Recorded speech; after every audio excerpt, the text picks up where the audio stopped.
Guys, your car is kind of like your outfit. It's an expression of yourself, except sometimes size, space, and resources limit just how much we can express ourselves. That's where heel and toe apparel comes in. Whether it's t-shirts, hats, socks, keychains, or other accessories, heel and toe apparel offers a million different ways for you to express how you feel about cars to the outside world. They sent me so much of this merch, I can literally be wearing this stuff forever, and I'm gonna, because I like it. It's not brand specific always, and it says something about me to the outside world. I am a car enthusiast, but I'm not gonna shove it in your face. Hit the link in the description, get some of this quality merch from Heel and Toe Apparel, and now enjoy the Civic Type R review.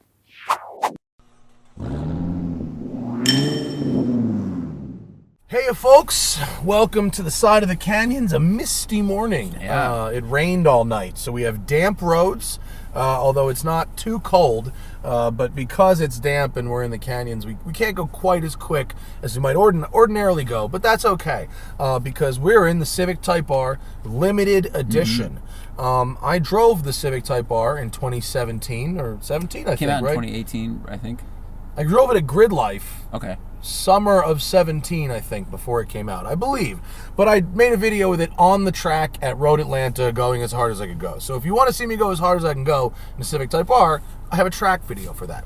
This is now the limited edition, which pretty much means we're at the end of the 10th gen Civic, Right, before the 11th gen Civic comes out, yeah. Right? And they could have just called this the Nürburgring edition. They could have done Nürburgring, right, for sure. But what you get with the limited edition, same powertrain, 306 horsepower, 2-liter turbo, 6-speed manual gearbox, limited slip differential, front-wheel drive. What you don't get, 50 pounds weight savings. That comes from removing some sound deadening, removing the rear wiper, removing the rear parcel shelf, and using a BBS lightweight forged wheels with Pilot Sport Cup 2 tires, which saves 22 of those 50 pounds unsprung. Yeah. So your curb weight now is 3,075 pounds compared to the Touring Civic Type R. That's the regular one is now called Touring. That's 3,121 pounds. So we're down some weight. Crazy That's light. good. Yeah. Yeah, very light. It has a specially tuned adaptive suspension just for the limited edition. It has a dual pinion variable ratio electric power steering system. I don't know what the dual pinion part of that means. I don't either. Maybe it means instead of one pinion, it's got a double one to give you more precise feel. I'm sure someone in the comments will let us know exactly what it means. It means you've got very precise steering is really what it means. You've got exclusive Phoenix yellow paint meant to evoke the Integra Type R. Only 600 units for the U.S. Right, 1,020 worldwide, I think. Right, and the MSRP is $44,900, and once you get to the dealers and the dealers get their hands on it in the ADM, just based on my Instagram post last night, if you actually want one of these, you are spending $60,000 to $75,000. Yeah, a friend of mine was shopping for just a regular Civic Type R, and he went to the dealership, and they're still charging $12,000 over for that one. Regular, yeah. Right. So this, with the limited this and the Nürburgring attempted record and all that stuff, is going to be way more expensive. Right. And because this video is brought to you by Heel and Toe Apparel, we have brought back the Heel and Toe Apparel pedal cam for the Heel and Toe. So let's have a go. Right here. Wait, first we got to put it in R mode. And that's it, R mode. I don't need to turn off traction control because we're not going to be braking traction.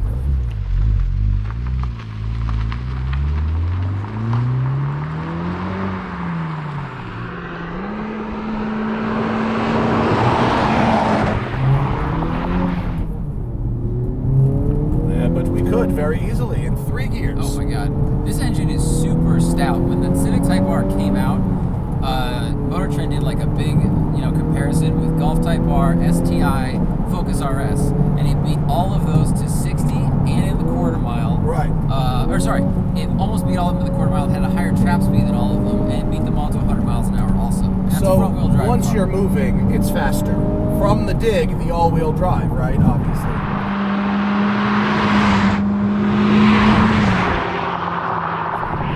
What I get right off the bat, right, is motorsport vibes. The same motorsport vibes I would get from a Shelby 350R, rocks in the road, from a Shelby 350R, or from a Porsche GT3. Am I saying it's as good as a GT3? No, but what I'm saying is the connection between my hands, my feet, the shifter, the tires, it's so tight. Like, I feel such a connection to the road in the car. The steering is retuned. It's heavier than stock, or than the touring one. Right. And we've got Cup 2 tires right now.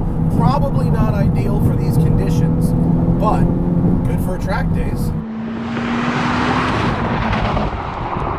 Good for track days. So, the Civic Type R set the front-wheel drive Nürburgring record when it came out. And it was actually only, I think, a second slower than a 997 GT3s, or RS, speaking of GT3s. But then Renault came out with the Megane RS and beat them by 3.5 seconds. So they're back, with improved suspension, lighter car, way stickier tires. They haven't made an official attempt yet. On the press release that I got for this, it said they have the Suzuka front-wheel drive track record.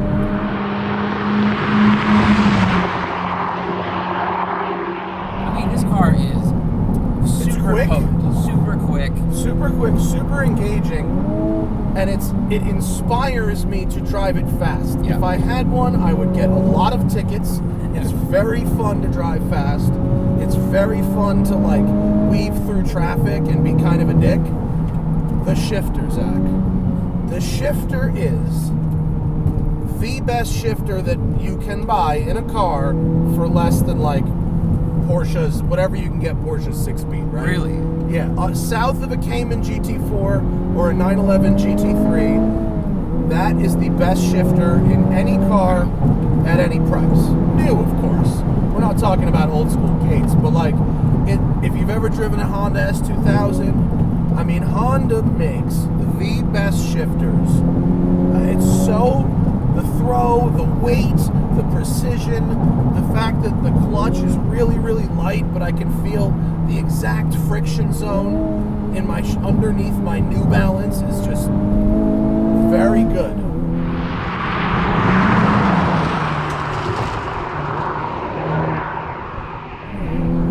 Listen to that. Doesn't it sound cool? Yeah, it sounds. I was not expecting that. It sounds like it's like a kind of a motor. Little turbine-like, maybe. Yeah. I'm gonna flip around, turbine. And Zach is gonna have a go, but I'm gonna go uphill a little bit because we've been on the brakes on the downhill. Yeah, you want to be on and the we want to be the turning radius, as with many other high-performing front-wheel drive cars, not so good.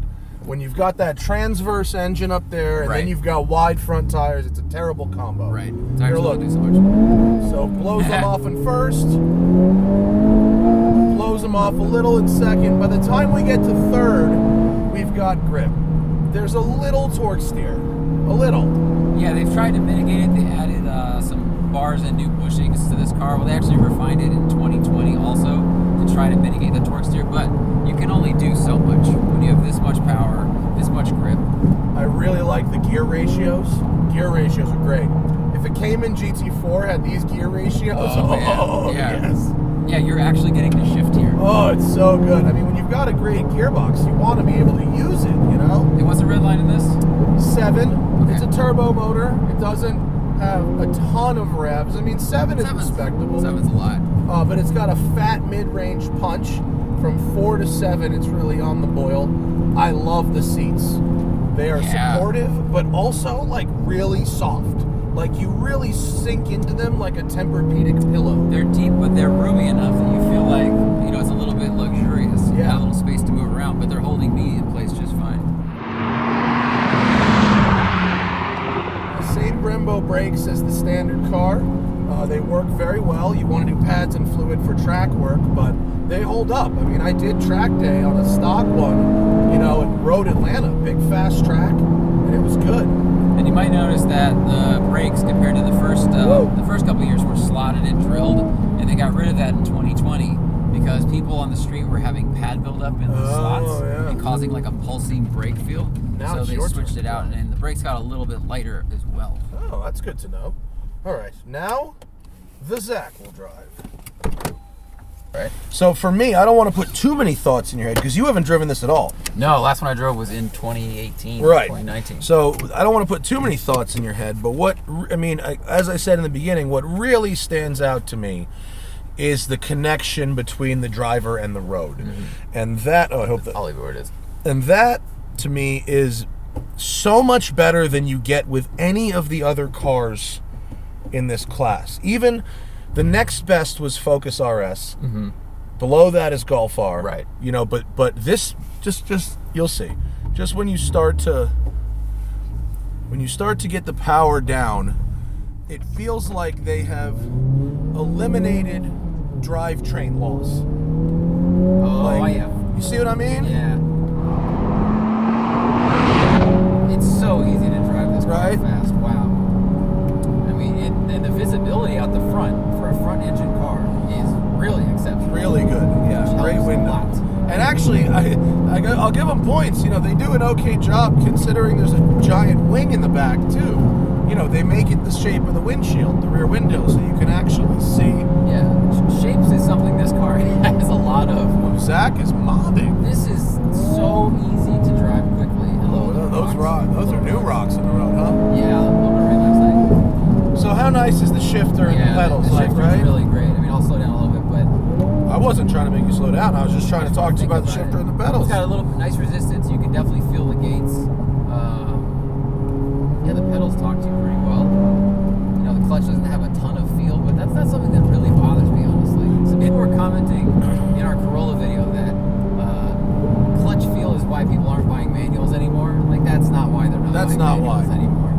And you don't need a ton of clutch feel. What you really need is if you're stopped at a dead stop. Wow, this car is good. You need to be able to feel but the difference between disengaged and engaged. You need to know when you're going to start moving. In the Corolla, you know when it's engaged because the car starts moving. You don't feel anything in your feet. Yeah, it's like being on a boat or a Correct. train. In this car and in other cars, you can feel just enough through your feet that's how you drive it. You don't drive it through the sensation of motion, but through the sensation of that little bit of vibration in your feet. You need that. I got really good sensation through my fingers too. I mean, I can feel all these little bumps, but not in a way that's upsetting the car. Road end to this corner. Remember? Okay. I haven't been up this far yet. Yeah, no, we got here this morning, guys, and we got most of the way, or to the middle, I think, of Big Tahunga,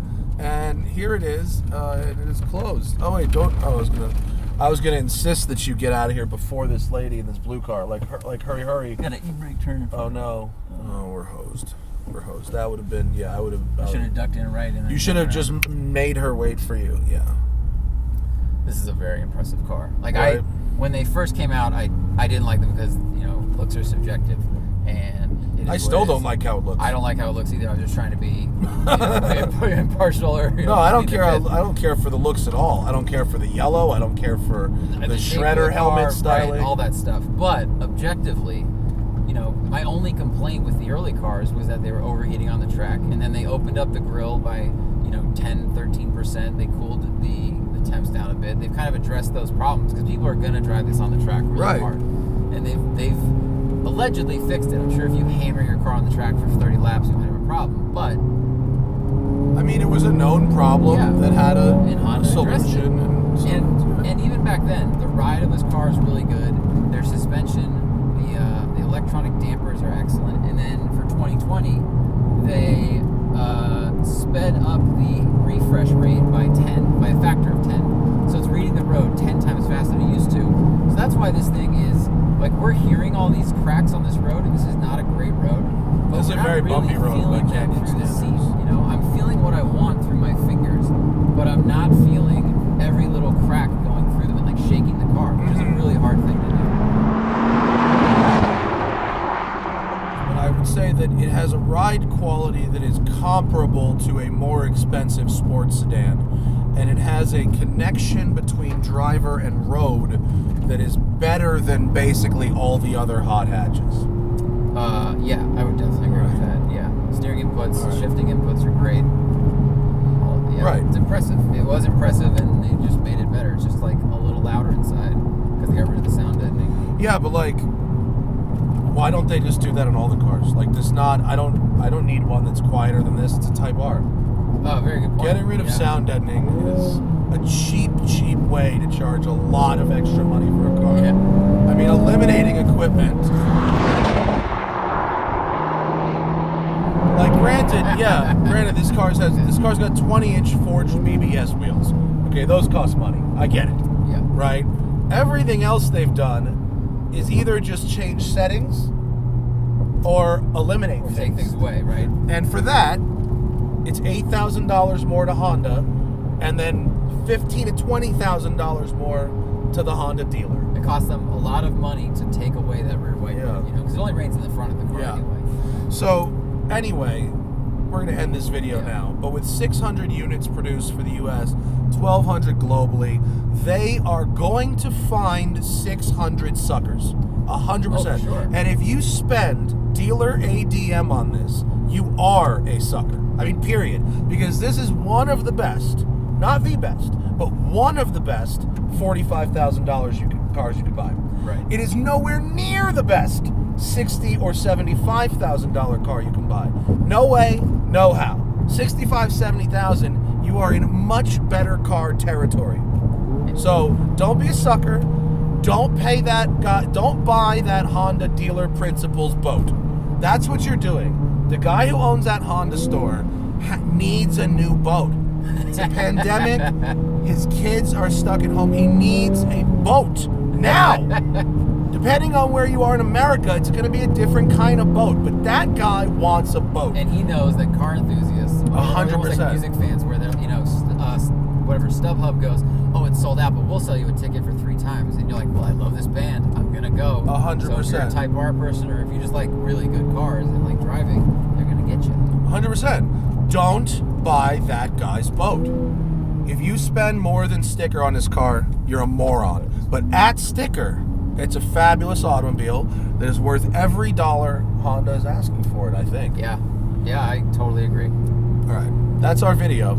Shout out to Heel and Toe Apparel for sponsoring this video. They make dope shirts, dope hats, socks, keychains, all the goodies. Hit the link in the description and support them for supporting us.